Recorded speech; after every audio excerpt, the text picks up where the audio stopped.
c'est parce que, oui, Seigneur, tu as ouvert les portes et tu as permis, oui, Seigneur, que nous soyons présents. Et nous nous réjouissons, oui, Seigneur, de ce que tu es présent aussi avec nous, car ta parole est confirmée, oui, Seigneur. Ta parole dit que là où il y a toi, là où il y a deux personnes qui se sont mis ensemble en ton nom, tu es au milieu d'eux. Je bénis ton nom pour ta présence. Et comme le disait le frère, la présence de Dieu apporte la vie. La présence de Dieu apporte la paix. La présence de Dieu apporte la joie. Et c'est pourquoi, Papa, nous voudrons te dire merci pour la joie que tu nous donnes. Nous voudrons te dire merci pour la paix que tu nous donnes. Nous voudrons te célébrer au nom de Jésus. Père de toute puissance et de toute grâce. Oh Papa, Père puissant, je suis un incapable à moi-même. Je ne peux rien faire de moi-même, oui Seigneur. C'est pourquoi, oui Seigneur, me voici devant l'assemblée de ton peuple. Ce peuple merveilleux qui a besoin de t'écouter, qui a besoin d'entendre, qui a besoin, oui Seigneur, de révélations. Papa, Père puissant, oui Seigneur. Oui, autant ta main mettra, oui Seigneur, et insulet selon la gloire de ton nom, au nom puissant de Jésus. Papa, Père puissant, je sais que l'ennemi se lève en tout moment pour faire obstacle.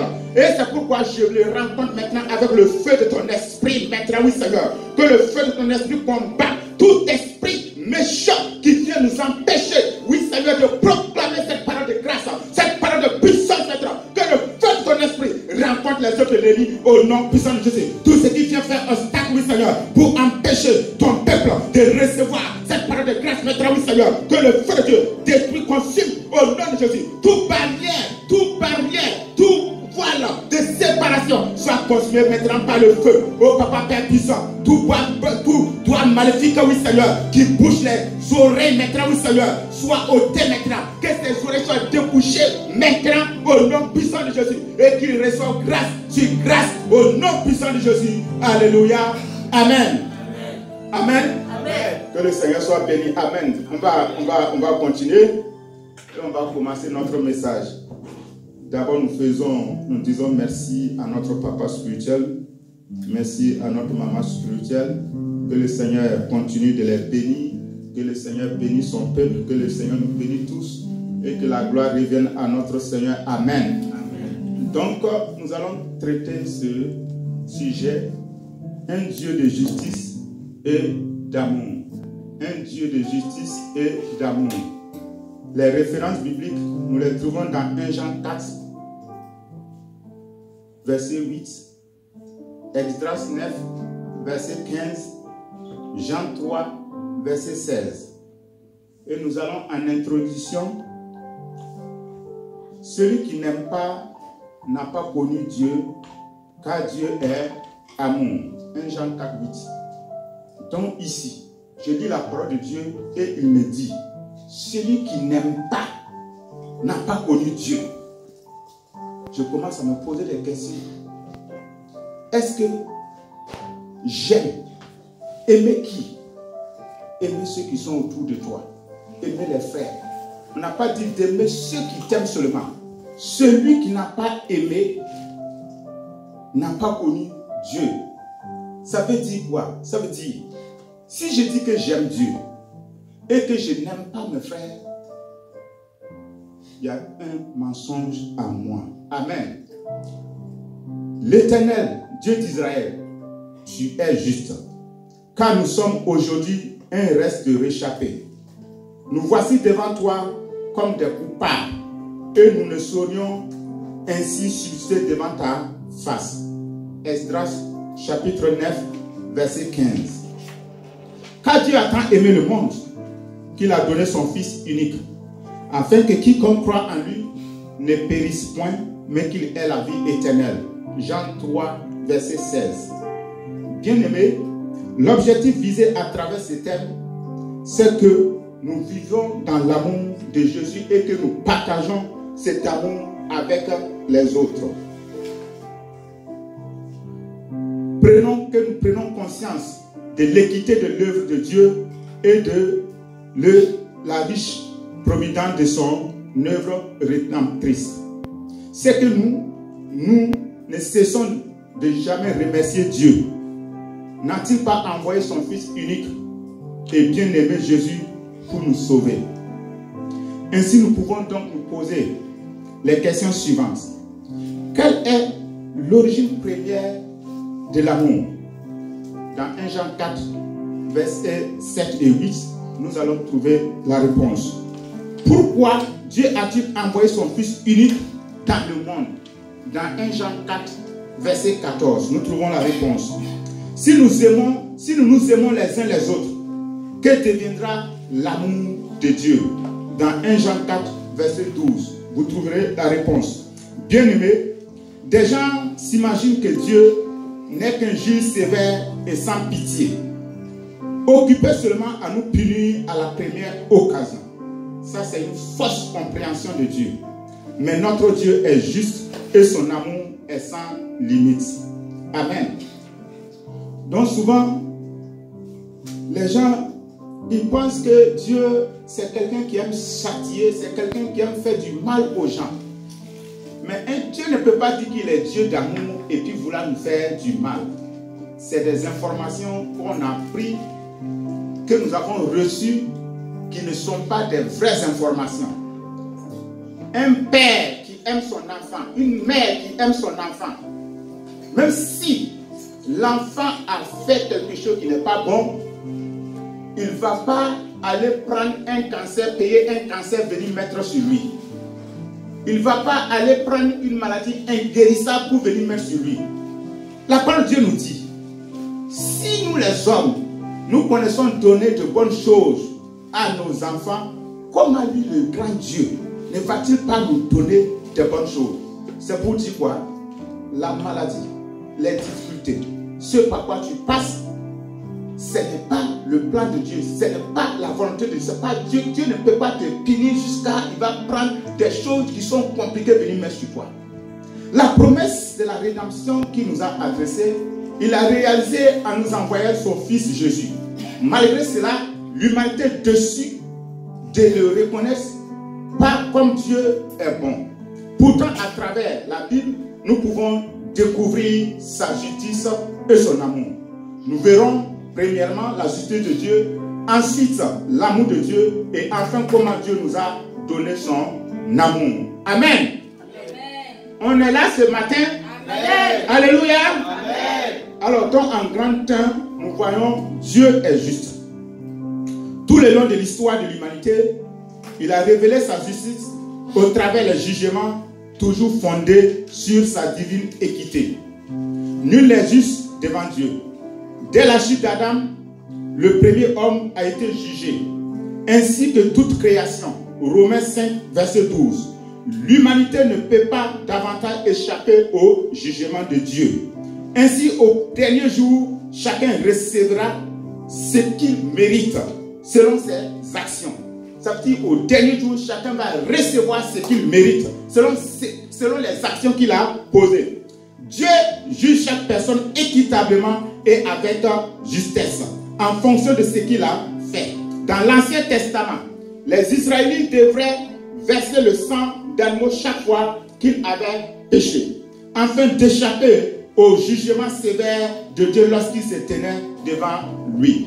Ce sang symbolisait déjà celui que Jésus allait répandre pour le pardon de nos péchés, pour pouvoir se tenir devant Dieu. L'homme doit payer le prix de son péché, et le prix de ce péché, c'est la mort. En d'autres termes, tout homme ayant péché doit mourir. Amen. Et il faut savoir que nous tous, nous avons péché. Il n'y a pas quelqu'un qui peut dire qu'il est juste.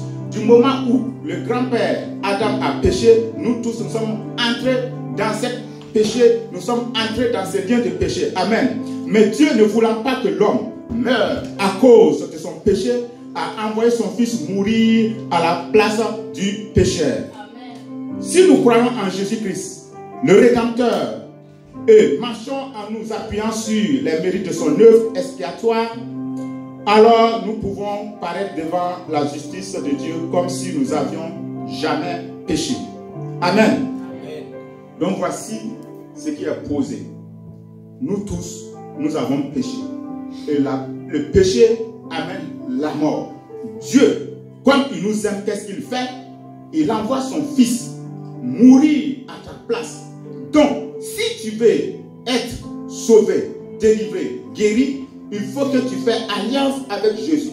La parole de Dieu nous dit dans le livre de 2 Corinthiens 5, verset 21, que celui qui n'a pas connu de péché, il a fait devenir péché pour que nous devenions justice de Dieu. Amen. Et lorsque nous devenons justice de Dieu, ça veut dire quoi? On ne peut plus mourir, on ne peut plus être condamné. Amen. C'est ce qu'il faut accepter. Lorsque nous n'avons pas accepté ces choses et que nous voudrons vivre comme ça, alors nous allons subir le coup de la mort. Amen. Dieu soit loué. Amen. Confrontons aux existences de la justice divine, nous sommes couverts par la justice de Jésus et nous triomphons des accusations de Satan.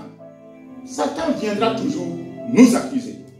Quand il vient pour t'accuser, tu dois lui présenter le sang de Jésus. Ce sang qui t'a lavé, ce n'est plus ce que Dieu, tu es juste, pas à cause de ce que tu as fait, pas à cause de ce que tu es intègre, pas parce que tu pries. Non, tu es rendu juste parce que quelqu'un t'a remplacé. Et c'est quelqu'un, c'est Jésus. Donc ça veut dire quoi? Tant que nous n'avons pas saisi cela, tant que nous n'avons pas connu Jésus, ça veut dire qu'on ne peut pas être justifié en aucun cas. Amen. Et nous allons voir un exemple. Dans Zacharie 3, versets 1 à 5. C'est l'histoire de José. Il dit quoi?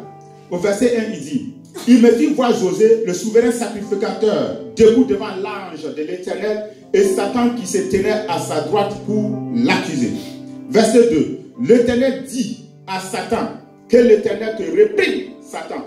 Que l'Éternel te réprime, lui qui a choisi Jérusalem. N'est-ce pas là un tison arraché du feu? Verset 3. Or, José était couvert de vêtements sales et se tenait debout devant l'ange. Verset 4.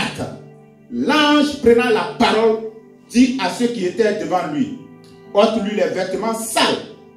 Puis il dit à José: vois, je t'enlève ton iniquité et je te revêts d'habits de fête. Verset 5.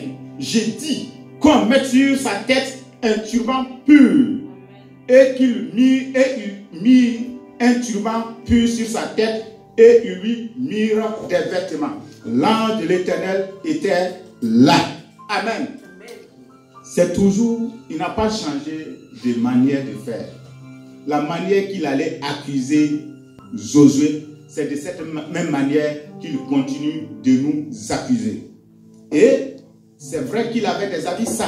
Mais lorsque nous avons accepté Jésus, lorsque nous sommes connectés à Jésus, ça veut dire que tu es rendu juste. C'est comme si tu n'as jamais péché. C'est comme si tu n'as jamais fait du mal. Parce que ce n'est plus ce que tu fais qui compte, mais c'est ce que Jésus a payé qui compte. Amen. Amen. Alléluia. Amen. Donc souvent nous acceptons que Dieu peut faire, Dieu peut me bénir, Dieu peut me guérir, Dieu peut me restaurer. Mais quand on parle de justice là, on dit, est-ce que ça c'est possible? Oui, c'est possible. Jésus a payé. Jésus a pris ce qui devrait venir sur toi. La mort qui devrait s'abattre sur toi, Jésus l'a pris. Et à la place, il t'a donné la vie. C'est ce qu'il faut accepter. Amen. Amen. Nous sommes devenus alors plus que vainqueurs sur la puissance, oui Seigneur, du diable. Cela est possible parce que nous sommes désormais enfants de Dieu. Ayant obtenu la vie éternelle parce que nous avons cru à la vertu du sang de Jésus-Christ. Jésus-Christ, précieux, le sang précieux de Jésus-Christ. Amen. Et nous arrivons au grand 2. Dieu est amour. Notre Dieu est amour. Amen. Amen. Dis que notre Dieu est amour. Dieu est amour. Dieu est amour. Amen. Amen. Dieu dans sa divinité, Dieu dans sa divine trinité est amour. À cause de son amour, il a créé les cieux, la terre et tout ce qu'elle renferme. Toujours par l'amour, il a créé l'homme. Et après la chute, il s'est adressé à Adam et à Ève avant de les couvrir de peau d'animaux qu'il avait tués, montrant par là que son œuvre expiatrice couvrirait leurs péchés. Dieu a fait tout par amour. Après avoir fait tout, il nous a fait à son image, à son ressemblant, toujours avec amour. Même quand l'homme a péché, Dieu n'a pas abandonné l'homme. Il a tué un animal et par le sang de l'animal, il a couvert le péché. La parole ne nous dit pas que dans la parole de Dieu, il nous a dit que l'amour couvre les péchés. Quand tu aimes ton frère, quand tu aimes ta soeur, quand tu aimes quelqu'un, même si quelque chose vient contre toi, tu fais tout pour que cette chose-là ne sorte pas. Donc ça veut dire, en quelque chose, quand tu exposes les gens, ça veut dire en réalité tu n'aimes pas. Alléluia. Amen. Quand on expose les gens, il n'y a pas d'amour à nous. L'amour couvre, l'amour protège. Regardez deux personnes qui s'aiment. Comment c'est fort? Tellement fort qu'on ne connaît même pas la pluie. On ne connaît pas la neige. À tout moment, tu veux aller là-bas. À tout moment, tu vas aller rencontrer là-bas. Et tu pars, vous allez vous accompagner, vous allez sortir, et vous allez accompagner jusqu'à là-bas. Vous allez revenir encore. On ne sait pas qui va laisser qui. Tu vois, c'est ça. Donc, en ce temps, l'amour est à son plus fort degré. Amen. Et l'amour devrait continuer comme ça. Lorsque nous sommes entre les frères, lorsque nous sommes là, nous devons nous aimer. Pas nous aimer parce que mon frère est à côté. Même lorsqu'il n'est pas à côté, il faut que je continue de l'aimer en le protégeant, en gardant, en veillant sur lui. Lui aussi, il me protège, il me garde, il veille sur moi. Lorsque c'est fait comme ça, nous allons voir que nous allons prospérer, nous allons réussir et nous allons avancer ensemble. Amen. Alors, dans Cantique des Cantiques, chapitre 8, verset 7, il est dit que l'amour est fort plus que la mort. Et même les fleuves, les océans, toutes ces choses ne peuvent pas submerger l'amour. Ça ne peut pas engloutir l'amour, tellement que c'est fort. Donc, on ne doit pas abandonner cet amour. L'amour est le lien de la perfection. Alléluia. Amen. Donc, mais c'est que avec le français, nous confondons toujours l'amour. Parce que en grec, nous voyons 4. Quand on dit amour, il y a 4 trucs d'amour. Il y a l'amour storgé. C'est un amour qui désigne l'amour par rapport, l'amour parental. L'amour éros, c'est un amour qui désigne la satisfaction physique. Et après, on a l'amour philéa. C'est l'amour fraternel, l'amour entre nos frères. Tu vois? Et après, on a l'amour agapé, qui est le top. C'est un amour sacrificiel. Ça veut dire que tu te donnes. Tu te donnes. C'est ce que Dieu a fait pour nous. Son aimé, son fils bien-aimé, il a pris et il a donné pour nous. Nous, les hommes, nous sommes dans l'amour philo. C'est pourquoi souvent, tu vas voir deux personnes qui s'aiment aujourd'hui, ils disent sans toi, je ne peux pas vivre. Et après quelques mois, il dit, non, sors chez moi, pas, on n'est plus ensemble. Ça devient la haine. C'est parce que l'amour n'est pas arrivé. Si l'amour est arrivé, comme l'amour sacrificiel, tu feras tout. Même si l'autre là, il te dira, tu vas tout faire pour le ramener. Il faut savoir que pour convaincre quelqu'un, c'est l'amour qui nous donne la possibilité de convaincre quelqu'un. Ce n'est pas quand la personne est dure que toi tu es dur que ça va aller. Mais si tu réponds en donnant l'amour, tu vas l'amener à accepter ce que tu dis. Alléluia. Amen. Donc je parlais de cet amour. Dieu nous a donné l'amour agapé. Donc nous devrons manifester l'amour agapé entre nous. Dieu nous aime au point de se donner lui-même à nous. Non parce qu'il a besoin de nous, mais parce que nous avons besoin de son amour. L'amour de Dieu est à sens unique. De même que Osée, par l'amour pour elle, effaça l'adultère de sa femme en lui pardonnant, Dieu révélera à Israël, son peuple, en dépit de son péché. Vous voyez, un homme de Dieu, dans Osée 1, verset 2, ça je n'ai pas donné ça, dans Osée 1, verset 2, Dieu dit à son prophète, parmi toutes ces femmes-là, il n'a rien vu, hein. Il dit la femme adultère, là, c'est lui que tu vas aller marier. Vous voyez, Dieu dit à son serviteur, toi, laisse toutes les femmes qui sont bien là. La femme adultère, là, c'est lui qui va aller marier. Il allait la marier et va gagner des enfants. Alors, après Dieu va nous présenter et dire que non, en fait, Dieu nous a aimés malgré qu'on est mauvais, malgré que nous sommes adultères, malgré que nous sommes infidèles, Dieu nous a quand même aimés.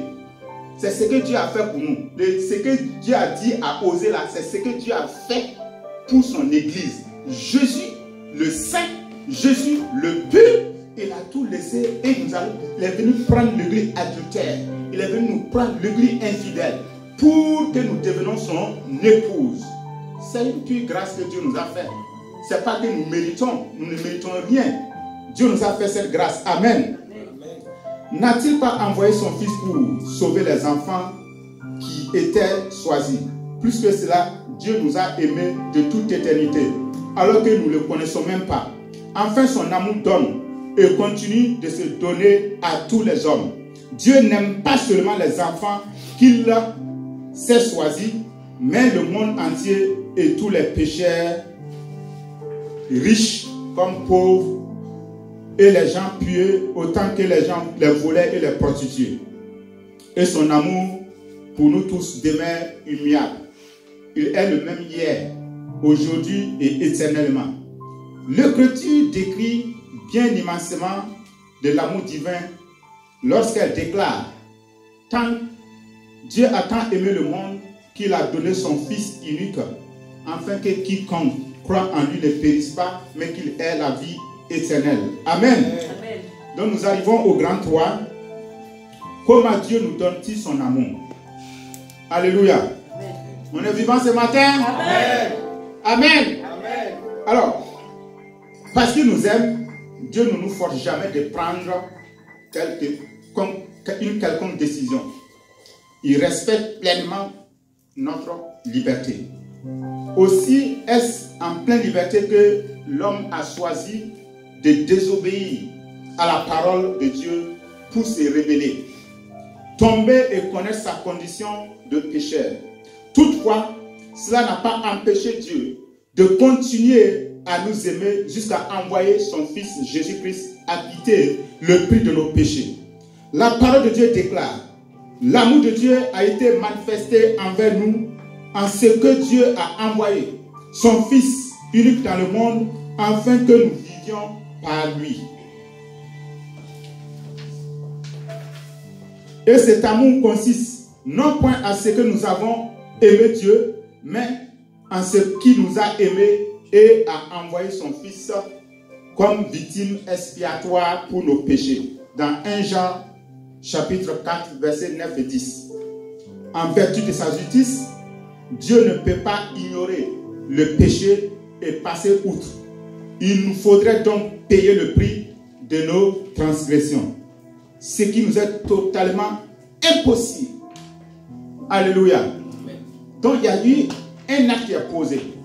Le Dieu, c'est un Dieu juste. Il ne peut pas dire que comme lui, il est un Dieu juste, il va te laisser faire ce que tu fais, même si tu désobéis, il va te laisser. Non, il y a un prix à payer. Le prix à payer est toujours là. Amen. Alors, de ce fait, il a dû payer le prix lui-même en envoyant Jésus. Comme c'est un Dieu juste, il nous aime nous tous. Le péché est là. Tout le monde est condamné.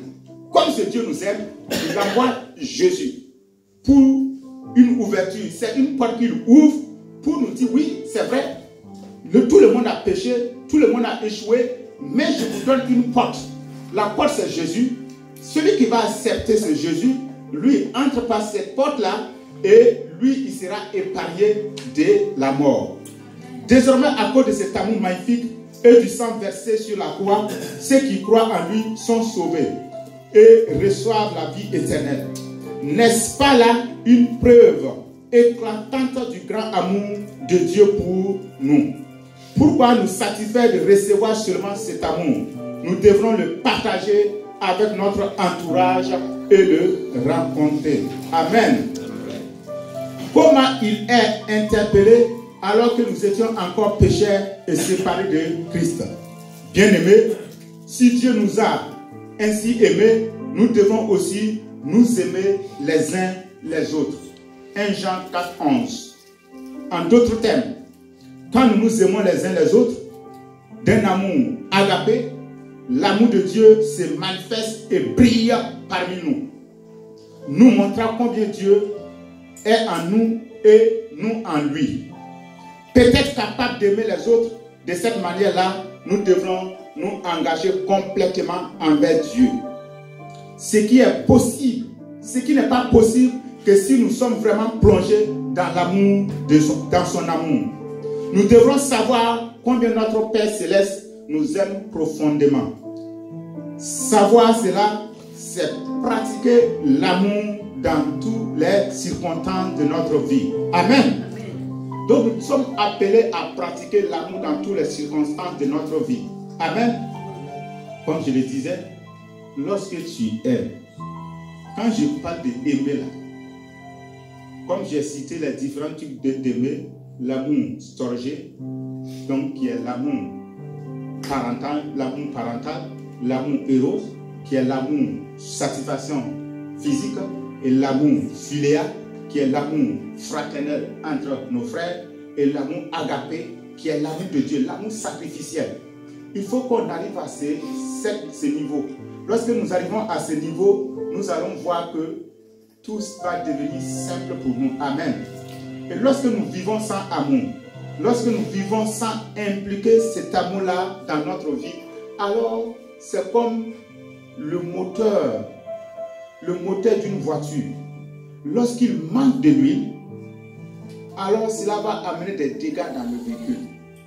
Donc, l'amour est l'huile du chrétien. L'amour est l'huile du chrétien qui va te permettre de fonctionner avec les autres.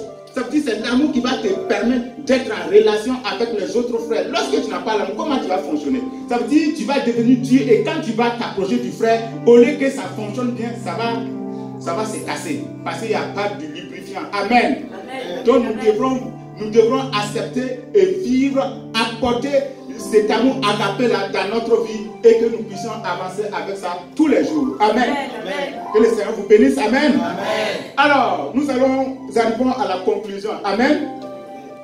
Donc, en conclusion, nous devrons constater que l'amour de Dieu n'est pas opposé à sa justice. Les deux vont ensemble.